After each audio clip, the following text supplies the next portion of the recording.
এমনি কারে দইরাই না বাবার খুনি বলে চালান দিতে চাও, এমন বিচার আমার কাছে নাই, সাক্ষী নাই, বিচার নাই। কিন্তু দুঃখ আর পরিতাপের বিষয়, আমাদের সমাজে, গ্রামে, শহরে, দেশে সাক্ষী ছাড়াও বিচার করে এমন বিচারক আছে না নাই? হ্যাঁ, রাত্রির অন্ধকারে মোটা অঙ্কের হাদিয়ারিয়া রায় যাবে একদিকে, সকালবেলা রায় দিছে আর একদিকে, এমন বন্ড ঘুষখোর 2 নম্বর বিচারক আছে না নাই? কথা আছে না নাই? এমন গন্ড ঘুষখোর বিচারকের বিরুদ্ধে আমার 2টা ফতোয়া, যারা যাই না বুঝা টাকার কারণে হালালকে হারাম করে একদিকে রায় আর একদিকে দেয়, 1 নম্বর ফতোয়া, এমন ঘুষখোর বিচারকের ঈমান ঠিক নাই। 2 নম্বর ফতোয়া, এমন ঘুষখোর বিচারকের জন্মের কোনো ঠিকানা নাই। কথা কন ঠিক কিনা? ও হলো বেয়ারিশ। মুসলমানের কবরস্থানে কবর দেওয়া যাবে না এমন ঘুষখোর বিচারকে। কথা কন ঠিক কিনা? কষ্ট হচ্ছে কি আপনাদের? রাগ করতেছেন না তো? আমি তো গ্রামের মানুষ, কিছু কই আজকে নাকি কন?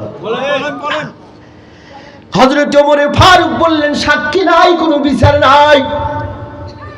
2 জন ভাই ডাক আমিরুল মুমিনিন, ঘটনার নায়কই যদি ঘটনার সত্যতার স্বীকারোক্তি দেয়, অযথা সাক্ষী প্রমাণের কোনো মানে নাই।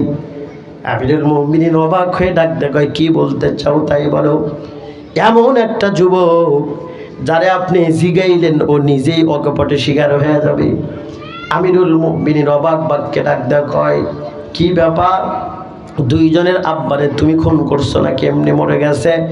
আমিরুল মুমিনের সামনে পর্যন্ত দাঁড়ায় ডাক কয়, আমিরুল মুমিনের, ওই খেজুরের বাগানের মধ্যে এই বৃদ্ধ মানুষটা এমনি মরে নাই, আমি নিজের হাত দিয়ে খুন করেছি। দুনিয়ার কোনো মানুষ দেখে নাই, কিন্তু আল্লাহ পাকের কুদরতি চোখ ফাঁকি দিবার পারি না। সত্যের কোনোদিন মৃত্যু নাই। এই কথাটা কি জীবনে শুনছেন? এ কথা বলেন, সত্যের কোনোদিন মৃত্যু নাই, কিন্তু সমাজে সত্য কথা বলার লোকের অভাব। আল্লাহর বান্দা পরদেশী যুবক যেই মাত্র রাজি হইলেন, আমি তার নিজের হাত দিয়ে খুন করছি। আমিরুল মুমিনিন যুবকের চেহারার দিকে তাকায়া আবার নিচের দিকে তাকানোর পরে আমিরুল মুমিনিন রায় দিয়ে দিলেন, আগামীকাল সূর্যাস্তের পূর্ব মুহূর্তে তোমাকে ফাঁসির কাস্টে ঝুলায় মৃত্যুদণ্ড দেওয়া হবে। আমিরুল মুমিনিন রায় শোনানোর পরে তার চেহারার দিকে তাকায়া দেখলেন মালিন্যতার কোনো ছাপ নাই, ভয় ভীতির কোনো আতঙ্কর কোনো আলামত নেই। ডাক দেয়া বলে, এই পরদেশী যুবক, রায় হয়ে গেছে, আগামীকাল সূর্য ডোবার আগে তোমার মৃত্যু। তবে তোমার জীবনের শেষ কোনো ইচ্ছা থাকলে আমাদের কাছে পেশ করতে পারো। পরদেশী যুবক এখনো পর্যন্ত ডাক দেখায়, আমিরুল মুমিনিন, আমার জীবনের শেষ ইচ্ছা হলো এই মুহূর্ত থেকে আগামীকাল সূর্য ডোবার আগ পর্যন্ত আমারে ছুটি দেন, আমি আমার দেশের বাড়ি যাব। আমিরুল মুমিনিন মুস্কি হেসে ডাক দেয়া কয়, এতক্ষণ ভালোই মনে করছিলাম, এতক্ষণ ভালোই মনে করছিলাম, কিন্তু ফাঁসির রায় শোনার পরে বাগার লাইন খুঁজতেছো। ফাঁসির রায় হয়ে গেছে এমন মানুষকে একদিন এক রাত্রে ছুটি তো দূরের কথা, 10 মিনিটের জন্য যদি একা ছেড়ে দেওয়া যায়, ওরে জমিনে খুঁজে পাওয়া যাবে না, চান্দের দেশ ছাড়া। জানের বই কার না আছে? আর তুমি আমারে বোকা বানাইতে চাও যে একদিন এক রাত্রে ছুটি, তার মানে বাগার লাইন খুঁজতেছো। আমিরুল মুমিনিন ডাক ডাক, অসম্ভব, ইম্পসিবল। পরদেশী যুবক ডাক ডাক, বাই হু কর বাই করুক, দাওয়াই লাগবে ছুটি। তর্কাতর্কির এক পর্যায়ে আমিরুল মুমিনিন ডাক ডাক, কি কারণে বাড়িতে যেতে যাও? আল্লাহর বান্দা ভাঙ্গা ভাঙ্গা কণ্ঠে ডাক ডাক, আমিরুল মুমিনিন, আমার এলাকার বহুত মানুষগুলো তাদের দামি দামি সম্পদগুলো আমার কাছে জমা রাখছে, ওই সম্পদগুলো তাদের ফেরত দিয়ে তারপর এখানে এসে মৃত্যুবরণ করব। এ মুসলমান, তার মানে আমানতে হেফাজত করা হলো মুসলমানের কাজ। বর্তমান সময়ে ব্যাংক ব্যালেন্সের যেন কোনো অভাব নাই, অলিতে গলিতে ব্যাংক, ইসলামী ব্যাংক, ইসলামী ব্যাংক, সোনালী ব্যাংক, ব্যাংকের শেষ নাই। কিন্তু তদানীন্তন জামানায় ব্যাংক ব্যালেন্স না থাকলেও কি হবে, এমন এমন কিছু মানুষগুলো আমানতদারি ছিল, যেই মানুষগুলো ছিল ব্যাংকের বাপ এবং দাদার চাইতেও বড় শক্ত। কথা কন ঠিক কিনা?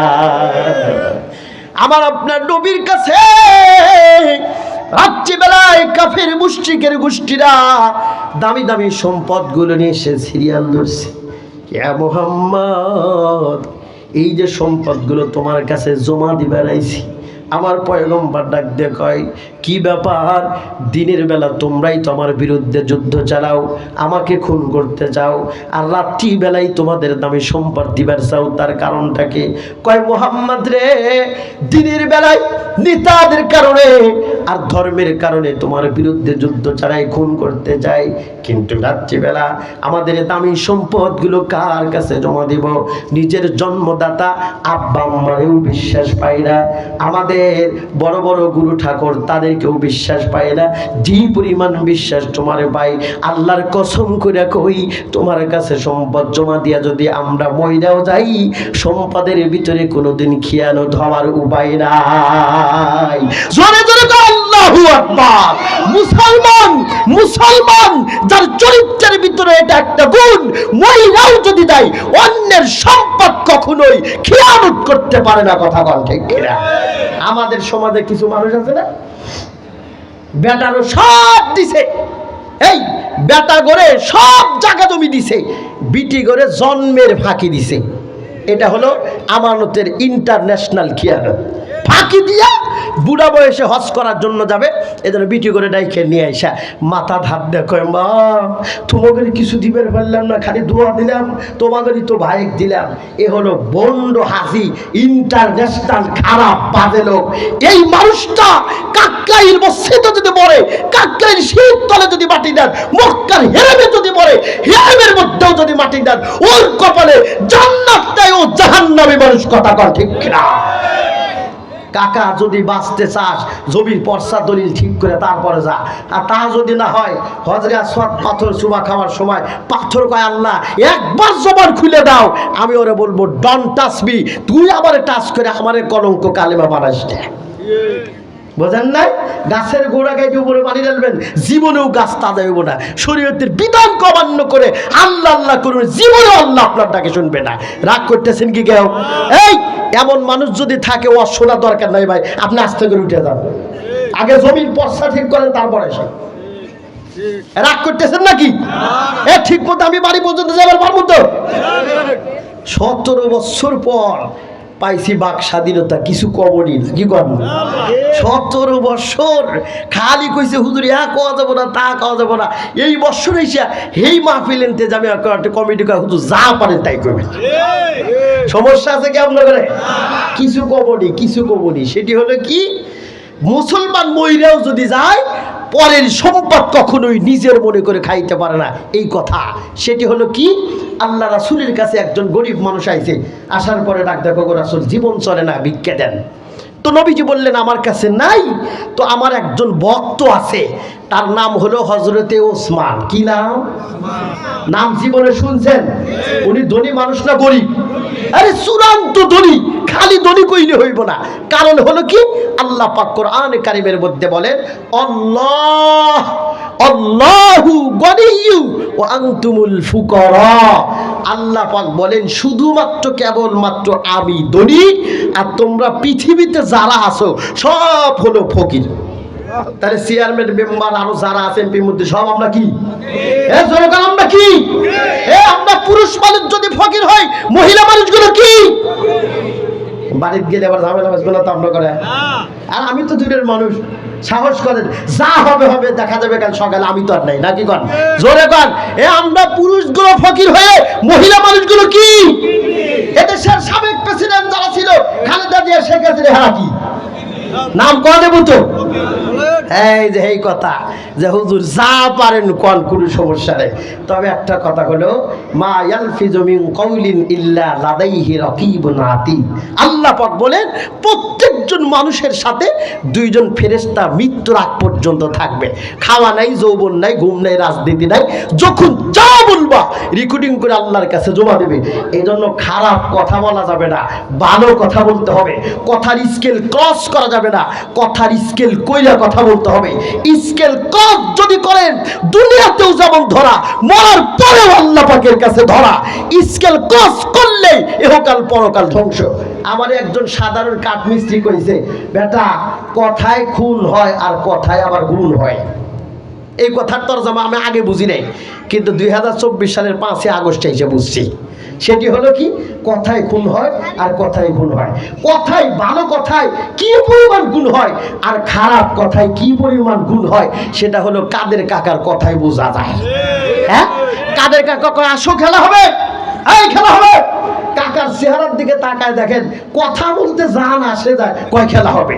ছাত্র জনতা যখন খেতার জন্য মাঠে নামলো, কাকা দেশ সাইডে রাত্রে অন্ধকারে পালায় গেল। আর একজনে কি কয়, মুক্তিযোদ্ধার নাতিপুতিকে চাকরি দিব না, দেশের রাজাকারের বাচ্চাদেরকে চাকরি দিব। শুধু একটা মাত্র কথার স্কেল ক্রস করার কারণে উনার আব্বাজানের মূর্তির মাথার উপরে দাঁড়ায়া প্রস্রাব পর্যন্ত করা হয়েছে। কথা কন ঠিক কিনা? এই জন্য কথার স্কেল ক্রস করলেই দুনিয়াতেও যেমন বিপদ, মরার পরেও তেমন বিপদ। আল্লাহু গনিয়্যু, আল্লাহ পাক বলেন আমি ধনী। গনি শব্দের অর্থ কি? ধনী। এই শব্দটা কার সাথে একদাস? হযরত ওসমান রাদিয়াল্লাহু তাআলা আনহুর সাথে। তার মানে চূড়ান্ত পর্যায়ে ধনী। ফকির মনে মনে কয় কাম সারছে। একে তো আল্লাহ রাসূল পাঠাইছে, দ্বিতীয়ত ধনী মানুষের কাছে পাঠাইছে। যা দিবে ফেরত দেওয়ার তো উপায় নাই, দিতে তো হবেই, কারণ আল্লাহ রাসূল পাঠাইছে। খুশির সাথে চলতেছে, চলতে চলতে ওসমান গনির বাড়ির কাছাকাছি যেই মাত্র গেছে, তাকায় দেখেন সর্বনাশ। কুশালের গুড় চেনেন কি আপনারা? এই কুশালের গুড় রোদ্রে শুকাইবার দিছে। পিপিলিকা সেখান থেকে কিছু গুড় মুখে করে নিয়ে তার গন্তব্যে যাওয়া শুরু করছে। বলেন পিপিলিকার মুখে যে গুড় ধরে, সেটা কি দাড়ি পাল্লে শো করবে? মিটারে কি শো করবে? মিটারে, সোনার মিটারে শো করাও বড় মুশকিল। এই গুড় যখন নিয়ে যাইতেছে, ফকির তাকায় দেখে ওসমান গনি এত বড় ধনী মানুষ দৌড়ে গিয়া পিপিলিকারে জাম করে ওর মুখ থেকে গুড় টাইনে নিয়ে এসে আবার জমা দিয়েছে। ফকিরের দৃশ্য দেখার পরে হাইড্রোলিক ব্রেক মারছে, সর্বনাশ। এত কিপটা সভাপতি পিপিলিকার মুখ থেকে গুড় আনে, হে আবার আমার ভিক্ষা দিব, জীবনেও না। এই ফকির চলে গেছে, আল্লাহ রাসূলের কাছে গিয়ে ডাক, দেখো রাসূল কার কাছে পাঠাইছেন? পিপিলিকার মুখ থেকে গুড় আনে, 41 বার যদি মরে যায় তারপরে ওই লোক ভিক্ষা দিব না। আল্লাহ রাসূল মুচকি হেসে বললেন, তুমি আগামীকাল আবার যাও। পরের দিন যাওয়ার পরে দেখলেন প্রথম দিনের চাইতে আজকের দিন আরো ডেঞ্জারাস। সেটি কি? শিমল গাছের তুলা রোদ্রে শুকাইতে দিছে, বাতাসে ওরে কি ওঠে না। ওসমান গনি রোদ্রে গাইমে অস্থির হয়ে গেছে, একবার একদিক দৌড় দেয়, ওদিক দৌড় দেয়, ধৈর্য নিয়ে এসে জমা দেয়। ফকির কয় 41 বারও যদি মরে যায় তারপরে আর কাছে যাবো না। খালি হাতে ফেরত এসে রাসূলের কাছে বললেন, আল্লাহ রাসূল বললেন আগামীকাল আবার যাও। ফকিরের মন চায় না। পরের দিন যাওয়ার পরে দেখলেন ওসমান গনি কিসের জন্য অপেক্ষার প্রহর গণে সালাম দিলেন, ওগো আল্লাহর নবীর সাহাবী, আল্লাহ রাসূল আমারে পাঠাইছে, দিন চলে না, কিছু ভিক্ষা দেন। ওসমান গনি মুচকি হেসে বললেন, ঠিক আছে, এই কিছুক্ষণের মধ্যেই বিদেশ থেকে অনেকগুলো উট এবং মাল বোঝাই করে আসবে। আসার পরে যেই মাল আর উট বড় মনে হয়, ভালো মনে হয়, ইশারা করলেই আমি আপনার সেটা অগ্রিম দান করে দিলাম। সুবহানাল্লাহ। ফকির আর ওসমান গনি দাঁড়ানো আছে, কিছুক্ষণের মধ্যে অনেক উট আর মাল আসলেন। আসার পরে দেখলেন ফকির প্রথমে যে উটটা এটা বড় এবং মালও বিশাল। ফকির বললেন, হুজুর এটা আমার পছন্দ। ওসমান রাদিয়াল্লাহু তাআলা মুস্কি হেসে উটের নাগাম রশি তার হাতের মধ্যে দিয়া বললেন, হে নবীর মেহমান, এ উট এবং মাল আমি আপনারে দান করে দিলাম। সুবহানাল্লাহ। খুশি না বেজার?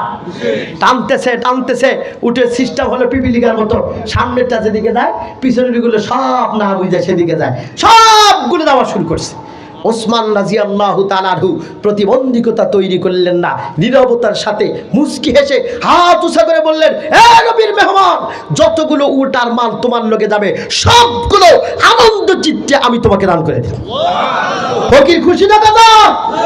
ফকির উটের নাগাম ছেড়ে দেওয়া দৌড়ে এসে ওসমান গনির সামনে বরাবর দাঁড়ায়, একবার কপালের দিকে তাকায়, আবার নিচের দিকে তাকায়, আবার উপরে আবার নিচে। ওসমান গনি বলেন, এই নিচে আর উপরে তাকাও কে? কয় হুজুর আমি বুঝবে পারতেছি না, আপনি কি ওই ওসমান? কয় কোন ওসমান? কয় পিপিলিকার মুখ থেকে যে গুড়টাই নিয়ে আনছে, এই ওসমান কি? কয় তুমি কি দেখছো? কয় হুজুর দুলারটাও আমি দেখছি। আপনি এত বড় কিপটা, হে মানুষ এত কিছু কিভাবে দিলেন বুঝবার পারলাম না। কয় মিয়া, আজকে তোমারে যা দিছে এটার ব্যক্তিগত মালিক আমি, এটার ব্যক্তিগত মালিক আমি। আমার মনে চায় আরো যদি থাকে নবীর মেহমানকে সব সম্পদ দান করে নবীকে সন্তুষ্ট করব, কিন্তু বিগত দুই দিনে তুলা আর গুড় যে দেখছো এটার ব্যক্তিগত মালিক আমি না, ওটা হলো বাইতুল মালের সংরক্ষিত সম্পদ, ওই সম্পদের মালিক দেশের জনগণ। সুতরাং কি করে তুমি ভাবতে পারো এদেশের জনগণের সম্পদ ওসমানের কাছে আমানত থাকতে পিপিলিকা খেয়ে যাবে আর ওসমানের জীবন থাকতে তাকায় দেখবে? এটা কখনোই হতে পারে না। আল্লাহু আকবার জোরে কও। আমানতের হেফাজত করা মুসলমানের আলামত, আমানতের খিয়ানত করা বেঈমানের মুনাফিকের আলামত। এখন অনেকগুলোকে দেখলেই বোঝা যায় এত বড় পেট। তার মানে নিজের তাও যেমনে খাইছে পরের তাও হেমনে খাইছে। এদেশের সাবেক প্রেসিডেন্টের যে পিয়ন ছিল, খবর না দেখা গেছে তারও অ্যাকাউন্টে 400 কোটি টাকা। তাই বুঝেন ঠেলা। যাই হোক, কথা বলতে গেলে আসলে ওইভাবে বলা যাবে, আমরা তো আর বুড়া হুজুর না, চ্যাংড়া হুজুর না, কি বলেন? আসলে দুই তিন দিনে ঢাকা আইসি প্রোগ্রাম করার জন্য, তো হুজুর আইসে, আর কোনো কথা বলার অপশন নেই। তবে যতটুকু বলেছি আল্লাহ পাক এতটুকুর মধ্যেই আমাকে আপনাকে সকলকে আমল করার তৌফিক দান করুন। সকলেই বলেন আল্লাহুম্মা আমিন, আল্লাহুম্মা আমিন। আসসালামু আলাইকুম ওয়া রাহমাতুল্লাহ।